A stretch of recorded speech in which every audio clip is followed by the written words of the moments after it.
Des responsables de plusieurs régions russes ont signalé des attaques massives de drones ukrainiens pendant la nuit visant des infrastructures énergétiques, y compris une centrale nucléaire. Pendant ce temps, les présidents d'Ukraine et de Russie ont échangé des accusations concernant la possibilité de négociations de paix. Des responsables gouvernementaux dans les régions russes de Smolensk, Nizhny Novgorod, Tver, Kursk, Leningrad et Bryansk ont déclaré que leurs zones avaient été frappées par des drones ukrainiens les 28 et 29 janvier, tandis que les aéroports de Kazan et de Saint-Pétersbourg ont temporairement suspendu leurs opérations pour des raisons de sécurité. Dans certaines zones de la région de Smolensk, des installations civiles ont été soumises à une attaque massive de drones, a écrit le gouverneur Vassili Anokin sur Telegram. Les systèmes de défense aérienne et les systèmes de guerre électronique du ministère russe de la Défense sont en train de détruire les drones.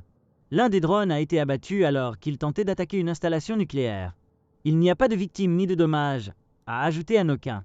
Aucune autre information n'a été fournie, mais la centrale nucléaire de Smolensk est une grande installation de production d'énergie située à environ 100 km de la ville de Smolensk. Pendant ce temps, le gouverneur de la région russe de Nizhny Novgorod, Gleb Nikitin, a déclaré qu'un drone était tombé sur le territoire d'un complexe de carburant et d'énergie dans la zone industrielle de Kstovo, mais n'a pas signalé de victimes ni de dommages significatifs.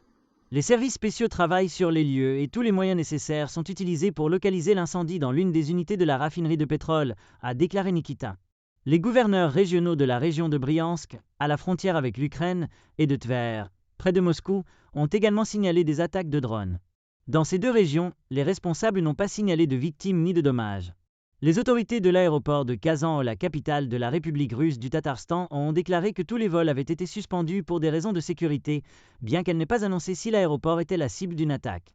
L'agence de presse d'État, TASS, a également rapporté que les vols à l'aéroport de Pulkovo à Saint-Pétersbourg avaient été suspendus pour des raisons de sécurité, mais aucun détail supplémentaire n'a été fourni. Le ministère russe de la Défense a déclaré avoir abattu 104 drones ukrainiens dans plusieurs régions pendant la nuit. Cette affirmation de la Russie n'a pas pu être vérifiée de manière indépendante.